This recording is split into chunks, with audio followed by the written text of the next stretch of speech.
इस वीडियो और एडवोकेट सुबोध गुप्ता के चैनल का उद्देश्य समाज में कानून की जागृति पैदा करना है। यह वीडियो ना तो कोई विज्ञापन है और न ही प्रत्यक्ष या अप्रत्यक्ष रूप से कोई आमंत्रण। वीडियो में कही गई बात कानूनी सलाह नहीं है और न ही एडवोकेट सुबोध गुप्ता इसकी पूर्ण सत्यता और प्रामाणिकता का दावा करते हैं। यह वीडियो अगर शिक्षाप्रद लगे तो लाइक, सब्सक्राइब और शेयर करना मत भूलें।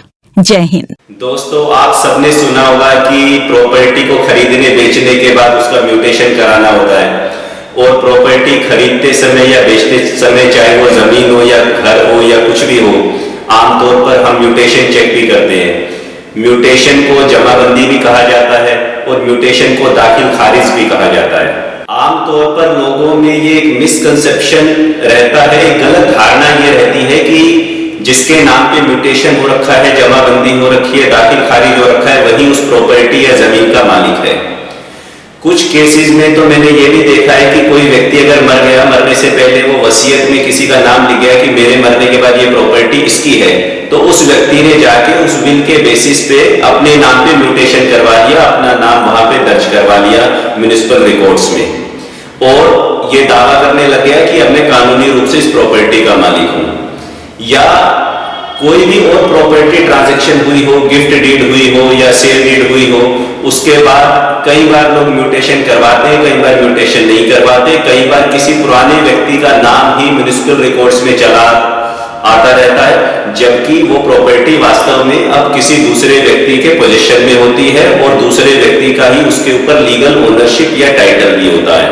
दोस्तों, आप ये बात समझ लीजिए कि म्यूटेशन होने से टाइटल का, किसी प्रॉपर्टी पे टाइटल का कोई लेना देना नहीं है। म्यूटेशन किसी के नाम पे है तो ऐसा कतई नहीं है, बिल्कुल नहीं है कि वह व्यक्ति उस प्रॉपर्टी का मालिक होगा।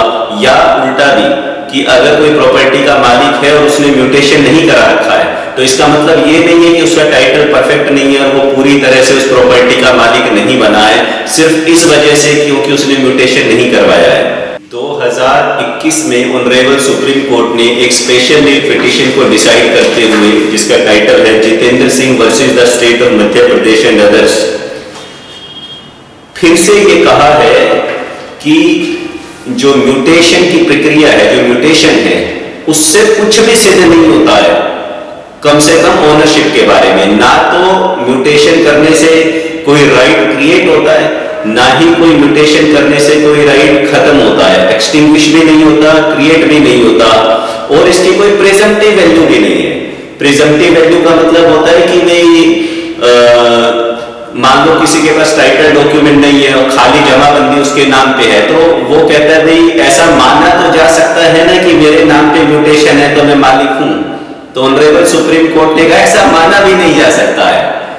तो म्यूटेशन का ऑनरेबल सुप्रीम कोर्ट ने कहा इस जजमेंट में कि 1997 से ही ये पोजीशन क्लियर है। 1997 में ये लॉ डिसाइड हो चुका था in the case of Balwant Singh versus Daulat Singh कि म्यूटेशन का ओनरशिप से कोई लेना देना नहीं है, टाइटल से कोई लेना देना नहीं है। तो जो भी म्युनिसिपल रिकॉर्ड्स में ये जमाबंदी, दाखिल खारिज की प्रक्रिया की जाती है, नाम दर्ज किया जाता है, इसका सिर्फ वित्तीय पर्पस है, फिस्कल पर्पस है। वित्तीय पर्पस क्या है कि गवर्नमेंट को टैक्स लेने होते हैं, प्रॉपर्टी टैक्स की लायबिलिटी डिसाइड करनी होती है।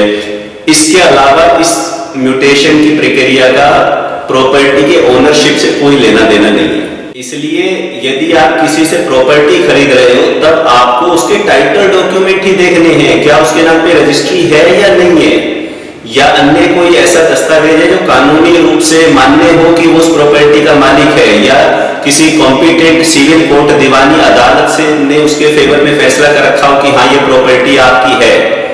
तो सिर्फ म्यूटेशन किसी के नाम पे है, दाखिल खारिज, जमाबंदी, उसका नाम दर्ज हो रखा है रेवेन्यू रिकॉर्ड में, वो प्रॉपर्टी टैक्स पे कर रहा है, सिर्फ इस बात को सही मानते हुए, इस बात को ध्यान में रखते हुए आप ये मत समझ लीजिएगा किसी भी प्रॉपर्टी सौदे में कि वह व्यक्ति उस प्रॉपर्टी का मालिक है।